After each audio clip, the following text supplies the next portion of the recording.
اسلام میں جب 4 شادیوں کی اجازت ہے تو حضرت فاطمہ رضی اللہ تعالی عنہ کی زندگی میں جب حضرت علی رضی اللہ تعالی عنہ نے ابو جہل کی بیٹی جویریہ کو نکاح کا پیغام بھیجا، یعنی دوسری شادی کرنی چاہی، تو رسول اللہ صلی اللہ علیہ وآلہ وسلم نے حضرت علی کو کیوں روک دیا؟ حالانکہ ابو جہل کی بیٹی جویریہ اسلام لا چکی تھی۔ پیارے دوستوں، ابو جہل کی بیٹی جویریہ سے حضرت علی رضی اللہ تعالی عنہ کی شادی کا یہ واقعہ حدیث کی کتاب بخاری شریف میں ملتا ہے کہ حضرت علی رضی اللہ تعالی عنہ نے حضرت فاطمہ رضی اللہ تعالی عنہ کی موجودگی میں حضرت جویریہ رضی اللہ تعالی عنہ سے، جو کہ ابو جہل کی بیٹی تھی، شادی کرنے کا ارادہ کیا۔ تو حضرت فاطمہ رضی اللہ تعالی عنہ کو پتہ چلا تو انہوں نے حضور صلی اللہ علیہ وآلہ وسلم سے شکایت کی۔ اس واقعے کا ڈیٹیل اس طرح سے ہے کہ فتح مکہ کے بعد جب ابو جہل کا خاندان مسلمان ہو گیا تو حضرت علی رضی اللہ تعالی عنہ نے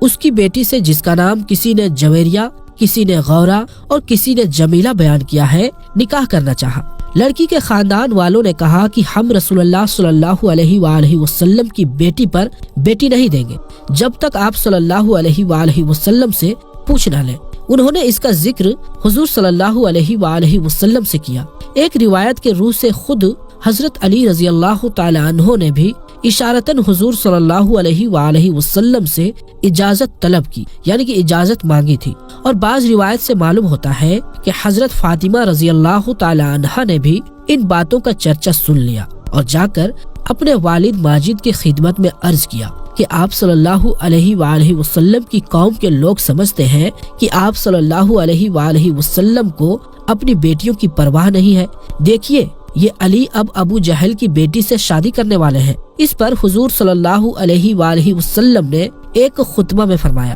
بنی حشام بن مغیرہ نے مجھ سے اس بات کی اجازت مانگی ہے کہ وہ اپنی بیٹی علی ابن ابو طالب کے نکاح میں لے لیں۔ میں اس کی اجازت نہیں دیتا، نہیں دیتا، نہیں دیتا، نہیں تو ابو طالب کا بیٹا میری بیٹی کو طلاق دے کر ان کی بیٹی سے نکاح کر لے۔ میری بیٹی میرا ٹکڑا ہے، جو کچھ اسے ناگوار ہوگا وہ مجھے ناگوار ہوگا، اور جو چیز اسے تکلیف دے گی وہ مجھے تکلیف دے گی۔ میں حلال کو حرام اور حرام کو حلال نہیں کرتا، مگر خدا کی قسم، اللہ کے رسول کی بیٹی اور اللہ کے رسول کے دشمن کی بیٹی ایک جگہ جمع نہیں ہو سکتی۔ ایک روایت میں ہے کہ آپ صلی اللہ علیہ وآلہ وسلم نے فرمایا، فاطمہ مجھ سے ہے اور میں ڈرتا ہوں کہ وہ کہیں اپنے دین کے معاملہ میں فتنہ میں نہ پڑ جائے۔ اس واقعے پر لوگوں کو یہ وہم ہو سکتا ہے کہ رسول اللہ صلی اللہ علیہ وآلہ وسلم نے خود بھی بہت سی شادیاں کی اور عام لوگوں کو بھی 4 بیویاں ایک وقت میں رکھنے کی اجازت دی، مگر خود اپنی بیٹی پر ایک سوتن کا آنا بھی آپ صلی اللہ علیہ وآلہ وسلم نے گوارا نہ کیا۔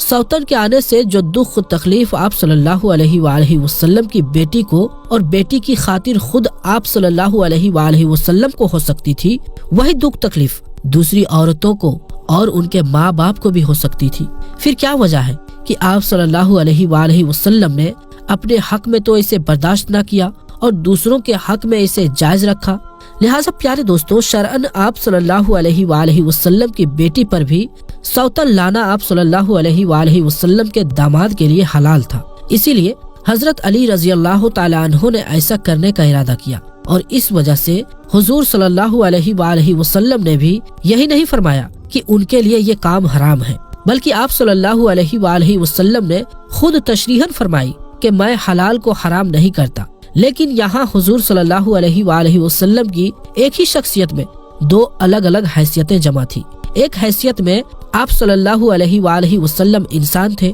اور فطرتاً یہ ممکن نہ تھا کہ آپ صلی اللہ علیہ وآلہ وسلم کی صاحب جادی کے گھر میں سوتن آنے کی تلخی پیدا ہو۔ اس کا تھوڑا یا بہت اثر آپ صلی اللہ علیہ وآلہ وسلم کی طبیعت پر نہ پڑے۔ دوسری حیثیت سے آپ صلی اللہ علیہ وآلہ وسلم اللہ کے رسول تھے، اور رسول کے حیثیت سے آپ صلی اللہ علیہ وآلہ وسلم کا مقام یہ تھا کہ آپ کے ساتھ اگر کسی کے تعلقات خراب ہو جائے اور کوئی شخص آپ کے لیے تکلیف کا سبب بن جائے تو اس سے بچا جائے۔ اسی وجہ سے حضور صلی اللہ علیہ وآلہ وسلم نے حضرت علی رضی اللہ تعالی عنہ کو بھی اور بنی حشام بن مغیرہ کو بھی اس کام سے روک دیا، کیونکہ اسلامک نیم سے یہ حلال تھا، مگر اس کے کرنے سے یہ اندیشہ تھا کہ یہ چیز حضرت علی رضی اللہ تعالی عنہ اور ان کی بیوی اور اس کے خاندان والوں کی ایمان اور ان کی سکھ چین کو خطرے میں ڈال دے گی۔ ایک اور بات جس کا ذکر حضور صلی اللہ علیہ وآلہ وسلم نے اپنے خطبے میں ذکر فرمایا وہ یہ ہے کہ بنی حشام بن مغیرہ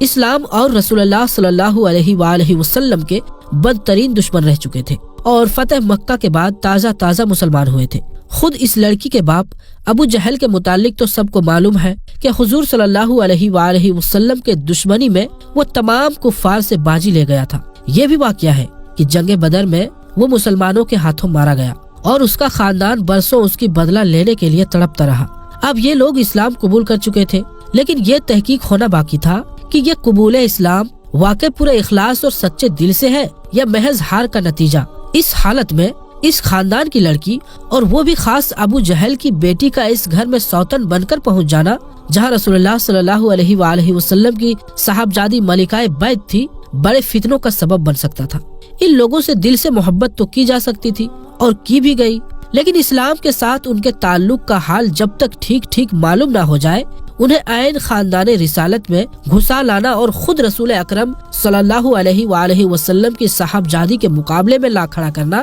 سخت نامناسب اور خطرناک تھا۔ اس وجہ سے بھی حضور صلی اللہ علیہ وآلہ وسلم نے اس رشتے کو ناپسند کیا اور علل اعلان کہا کہ خدا کے رسول کی بیٹی اور خدا کے دشمن کی بیٹی ایک گھر میں جمع نہیں ہو سکتی۔ اس بات کی طرف بھی آپ صلی اللہ علیہ وآلہ وسلم نے اشارہ فرما دیا کہ اس سے فاطمہ کے فتنہ فساد میں پڑنے کا اندیشہ ہے۔ بے شک یہاں پر اعتراض اٹھ سکتا ہے کہ ابو جہل کے خاندان سے ابو سفیان کا خاندان اسلام کی دشمنی میں کچھ کم نہ تھا، پھر اگر ابو جہل کے خاندان کی لڑکی کا خاندان رسالت میں آنا فتنہ فساد کا سبب ہو سکتا تھا تو ابو سفیان کی صاحبزادی حضرت ام حبیبہ رضی اللہ تعالی عنہ خود نبی کریم صلی اللہ علیہ وآلہ وسلم کی ازواج مطہرات میں شامل ہو جانا یعنی ان کی بیویوں میں شامل ہو جانا خطرے سے خالی نہ تھا۔ لیکن دونوں کے حالات کا فرق نگاہ میں ہو تو یہ اعتراض اپنے آپ ختم ہو جاتا ہے۔ حقیقت یہ ہے کہ ابو جہل کی لڑکی اور ام المومنین حضرت ام حبیبہ رضی اللہ تعالی عنہ کا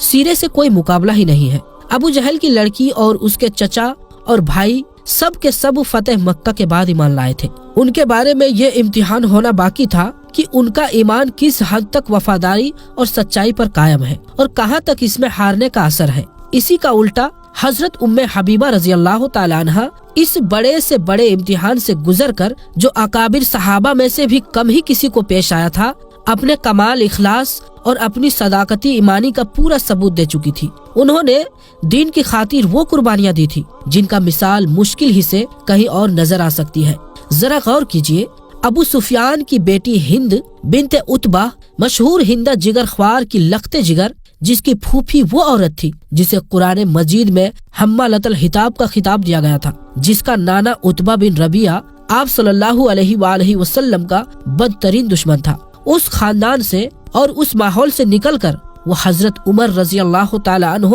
اور حضرت حمزہ رضی اللہ تعالی عنہ سے بھی پہلے ایمان لائی ہے۔ اپنے شوہر کو وہ مسلمان کرتی ہے، خاندان والوں کے ظلم و ستم سے تنگ آ کر مہاجرین حبشہ کے ساتھ ہجرت کر جاتی ہے۔ حبش جا کر شوہر عیسائی ہو جاتا ہے اور دین کی خاطر وہ اس کو بھی چھوڑ دیتی ہے۔ غریب الوطنی کی حالت میں تنے تنہا ایک چھوٹی سی بچی کے ساتھ رہ جاتی ہے اور ان کی ارادے میں ایمان کو لے کر ذرہ برابر کمی نہیں آتا۔ کئی برس اس حالت میں جب گزر جاتے ہیں اور ایک بے سہارا خاتون دوسرے ملک میں ہر طرح کی پریشانی جھیل کر یہ ثابت کر دیتی ہے کہ دین کو جس پائے کا خلوص، جس مرتبے کی سیرت اور جس درجے کا کردار کی ضرورت ہے وہ سب یہاں موجود ہے، تب نبی پاک صلی اللہ علیہ وآلہ وسلم کی نگاہ انتخاب آپ پر پڑتی ہے اور آپ حبش ہی میں ان کو نکاح کا پیغام بھیجتے ہیں۔ غزوہ خیبر کے بعد وہ حبش سے واپس آ کر حرم نبوی میں داخل ہوتے ہیں۔ اس کے تھوڑے ہی مدت کے بعد قریش صلح حدیبیہ کے خلاف ورزی کے مرتکب ہوتے ہیں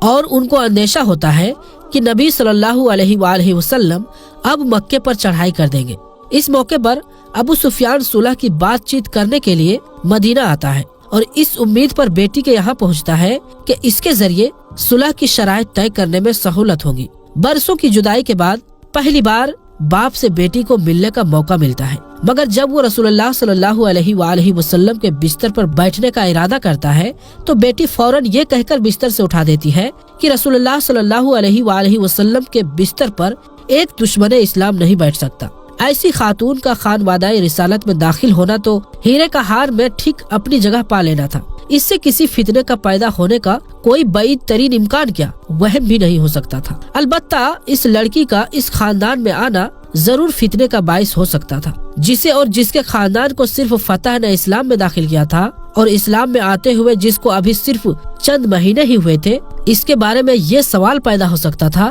کہ اسلام اور حضور صلی اللہ علیہ وآلہ وسلم کی عداوت کے اثرات اور اس کا اور اس کے خاندان والوں کا دل پوری طرح پاک ہوا ہے یا نہیں۔ پیارے دوستو، سیدہ فاطمہ رضی اللہ تعالی عنہا حضور صلی اللہ علیہ وآلہ وسلم کی سب سے چھوٹی صاحبزادی ہے۔ بحیثیت نبوی کے بعد جب حضور صلی اللہ علیہ وآلہ وسلم کی عمر مبارک 41 سال تھی، حضرت فاطمہ رضی اللہ تعالی عنہا مکہ مکرمہ میں پیدا ہوئی۔ ان کی پرورش اور تربیت سیدہ خدیجہ رضی اللہ تعالی عنہا اور حضور صلی اللہ علیہ وآلہ وسلم نے فرمائی اور انہی کی نگرانی میں سن شعور کو پہنچی۔ مسلم شریف میں ہے کہ سیدہ فاطمہ رضی اللہ تعالی عنہا جس وقت چلتی تھی